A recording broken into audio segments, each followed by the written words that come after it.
Hello students, BSc third year की paper third की online class में आप सभी छात्रों का हार्दिक स्वागत है। देखिए, आज हम बीएससी थर्ड ईयर में अपने पेपर थर्ड में चैप्टर फोर्थ पढ़ेंगे, जो है टोपोग्राफिक एंड बायोटिक फैक्टर। यानी टोपोग्राफिक का मतलब है भू आकृतिक तथा जैविक घटक।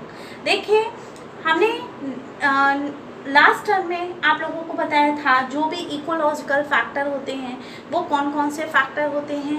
क्लाइमेटिक है, इडिफिक है और टोपोग्राफिक है और बायोटिक है, जिसमें दो फैक्टर हमने लास्ट टर्म में डिस्कस किए और दो फैक्टर आज हम डिस्कस करेंगे, टोपोग्राफिक एंड बायोटिक फैक्टर। आप देखिए, टोपोग्राफिक और बायोटिक फैक्टर क्या होता है। टोपोग्राफिक फैक्टर यानी कि हम कह सकते हैं स्थलाकृतिक कारक और मृदीय कारकों एवं जलवायवीय कारक के द्वारा ये कार्य करते हैं। और ये कैसे होते हैं? निम्न प्रकार के होते हैं। और ये निम्न प्रकार से हमने इसको बांटा है, जैसे कि होता है स्थान की ऊंचाई, जो भी स्थान की ऊंचाई है, भूमि की ढलान है और पर्वतों की दिशा है। इन तीन प्रकारों से ही हम टोपोग्राफिक फैक्टर को डिस्कस कर सकते हैं। अब सबसे पहले हम डिस्कस करेंगे जो भी स्थान की ऊंचाई है। देखिए, प्राकृतिक रूप से अगर हम बात करें तो जो प्राकृतिक रूप है वो स्थान की ऊंचाई के साथ साथ क्या होता है, उसका जो टेम्परेचर होता है वो भी गिरता चला जाता है। और क्या होता है कि लगभग प्रति 165 मीटर के ऊपर 1 डिग्री सेंटीग्रेड की दर से होता है। अर्थात अगर हम बात करें तो 6 to 7 डिग्री सेंटीग्रेड तापमान प्रत्येक 1000 मीटर की ऊंचाई पर कम हो जाता है। तो ये तो हमने बात की स्थान की ऊंचाई की। अब हम बात करेंगे स्लोप की, यानी जो ढलान होती है। ढलान किसकी? भूमि की ढलान। तो भूमि की ढलान क्या होती है कि भूमि की जो ढलान होती है, तो भूमि की ढलान की प्रवणता और सूर्य से प्राप्त प्रकाश का जो प्रभाव होता है वो वनस्पतियों पर पड़ता है। वर्षा का जो जल होता है वह क्या करता है कि वह निकल जाना और मिट्टी में समा जाना ढाल पर ही निर्भर करता है कि किस प्रकार वर्षा का जल वहां से निकला और किस प्रकार से वो मिट्टी में समा गया। तो इस प्रकार इन क्षेत्रों में भौतिक रूप से सूखापन बना रहता है। अब ये तो हमने बात की थी स्लोप की। अब हम बात करते हैं डायरेक्शन ऑफ माउंटेन की।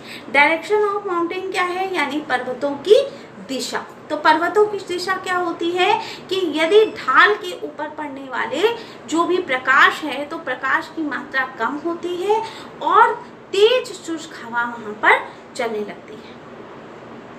और जो भी मरुद्भिद वनस्पतियां होती हैं वो वहाँ पे हमें देखने को मिलती हैं। जैसे कि हम बात करें जो हिमालय पर्वत की उत्तरी ढलान पर, और इसके अगर अपोजिट हम बात करें तो दक्षिणी ढलानों पर प्रकाश कैसा होता है? अधिक। और हवा कैसी होती है? नम चलती है। और इस पर में वनस्पतियां कैसी पाई जाती हैं? अधिक रूप से पाई जाती हैं। तो हमने बात करी किसकी? टोपोग्राफिक फैक्टर में बात करी। एक तो स्थान की ऊंचाई की बात करी, ढलान की बात करी, और जो भी पर्वतों की दिशा होती है हमने उसकी बात करी कि डायरेक्शन ऑफ माउंटेन क्या होते हैं। अब देखिए, ये तो था टोपोग्राफिक। अब अगर हम बायोटिक की बात करें तो बायोटिक में क्या होता है कि जंतु या पौधे एक दूसरे के साथ रहकर समुदाय बनाते हैं और कुछ समुदाय बनाते हैं, और जो इनका संबंध होता है वो जैव कारकों के अंतर्गत आता है, तब हम उसे बायोटिक कारक यानी फैक्टर कहते हैं। अब अगर हम जंतुओं तथा वनस्पति में पारस्परिक संबंध की बात करें तो कुछ लाभदायक भी होते हैं और कुछ हानिकारक, यानी लाभदायक और हानिकारक दोनों ही प्रकार के हमारे क्या होते हैं? संबंध इसमें हमें देखने को मिलते हैं।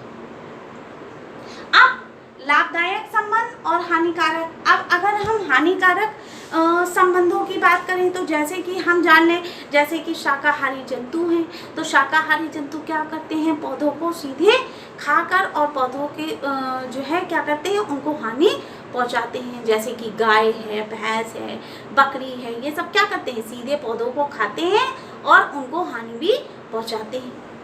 अब मांसाहारी जंतु की बात करें तो मांसाहारी में क्या है कि मांसाहारी जंतु जो होते हैं वो शाकाहारी जंतु को खाकर भी हानि पहुंचाते हैं, यानी कुछ ऐसे होते हैं जो उन्हें हानि भी पहुंचाते हैं।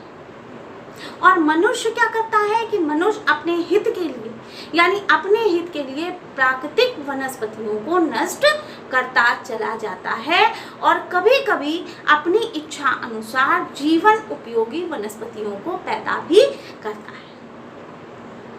अब देखिए आजकल क्या है कि आजकल मनुष्यों द्वारा वनों की कटाई इतनी अधिक है कि भूमि की जो उर्वरता है वो धीरे धीरे क्या होती जा रही है, मरुस्थल होती चली जा रही है। तो ये तो था हमारा हानिकारक संबंध।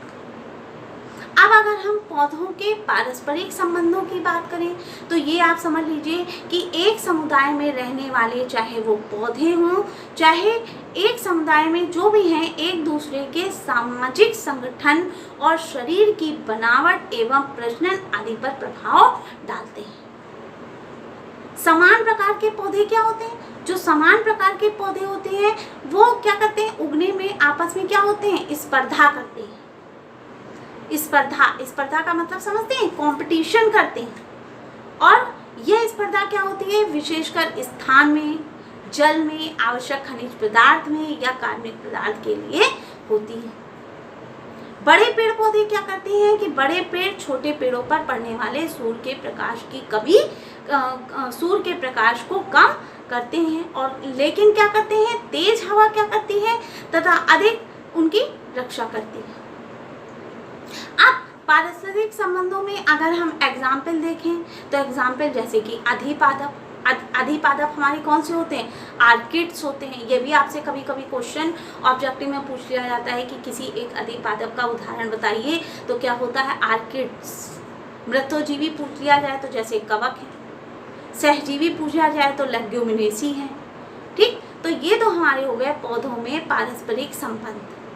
अब अगर हम मृदा में रहने वाले सूक्ष्म जीवों और पौधों के पारस्परिक संबंध की बात करें तो देखिए क्या होता है कि भूमि में क्या होता है, उपस्थित बहुत से क्या होते हैं, शैवाल होते हैं, कवक होते हैं, प्रोटोजोआ होते हैं, गैमेट्स होते हैं, केचुआ, बैक्टीरिया होते हैं। ये सब क्या करते हैं, भूमि के भौतिक और रासायनिक गुणों पर अपने प्रभाव को डालते हैं और प्रभावित करके वहाँ की वनस्पतियों को भी क्या करते हैं, प्रभावित करते हैं। कुछ पौधों की जड़ें क्या करती हैं, कुछ पौधों की जड़ें कवक और बैक्टीरिया पाई जाती हैं, जिसके कारण पौधों की जो है नाइट्रोजन है, पोटेशियम है, फास्फोरस है, ये सब क्या होते हैं, खनिज पदार्थ प्राप्त होते हैं। और ये प्रक्रिया क्या होती है, सहजीवी संबंधों में हमें मिलती है। जैसे कि बात करें पाइनस की जड़ों में माइकोराइजा और लेग्यूमिनेसी की जड़ों में राइजोबियम बैक्टीरिया की क्या होती है, मूल ग्रंथियां होती हैं। अब कुछ मृदा में क्या होते हैं, सूक्ष्म जो जीव होते हैं वो हानिकारक भी होते हैं और उसमें क्या करते हैं, रोग फैलाते हैं।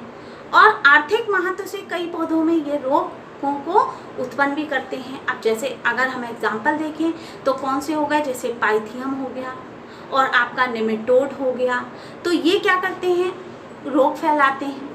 और कई ऐसे होते हैं, कई वायरस के रोग भी इसी प्रकार से फैलते हैं। तो ये हो गया मृदा में रहने वाले सूक्ष्म जीवों और पौधे के पारस्परिक संबंध।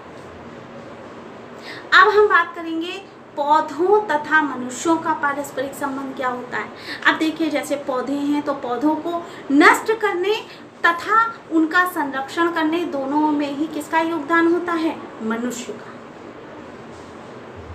और प्रमुख प्रभाव इस प्रकार से आप समझ सकते हैं कि जैसे वृक्षों का काटना है, वृक्षों को नष्ट करना है, नई प्रजातियों को उगाना है और मनुष्यों द्वारा लगाई गई वनों में आग, ये सब क्या है, ये सब प्रभाव है। तो इस प्रकार क्या होता है कि मनुष्य एक प्रमुख क्या होता है, बायोटिक फैक्टर होता है, यानी जैविकी कारक होता है और जिनका प्रभाव हानिकारक और लाभदायक दोनों ही होते हैं। तो ये हमने देखा क्या, बायोटिक फैक्टर। इसमें हमने क्या जाना कि जैविक कारक कैसे होते हैं, लाभदायक भी होते हैं और हानिकारक भी होते हैं। हमने ये भी जाना कि पौधों में पारस्परिक संबंध कैसे होता है, या हमने ये भी जाना कि मृदा में रहने वाले सूक्ष्म जीव और पौधों के पारस्परिक संबंध में क्या है, और हमने ये भी बात करी कि पौधे और मनुष्यों का पारस्परिक संबंध कैसा है। तो आज हमने टोपोग्राफिक और बायोटिक फैक्टर के बारे में जाना। तो हमारा जो चैप्टर था इकोलॉजिकल फैक्टर, जिसके अंतर्गत ये 4 फैक्टर हमारे इम्पोर्टेंट थे, क्लाइमेटिक, एडिफिक, टोपोग्राफिक और बायोटिक, जिसमें से 2 फैक्टर हमने अपने लास्ट टर्म में पढ़े थे, और आज हमने पढ़ा टोपोग्राफिक और बायोटिक फैक्टर के बारे में कि टोपोग्राफिक क्या है और बायोटिक फैक्टर क्या है, और इसके क्या क्या प्रभाव होते हैं, कौन कौन से प्रकार होते हैं जो इसको प्रभावित करते हैं। तो ये हमारा जो चैप्टर था इकोलॉजिकल फैक्टर, और इसमें दिए हुए ये जो 4 फैक्टर थे ये आज कंप्लीट हो गए।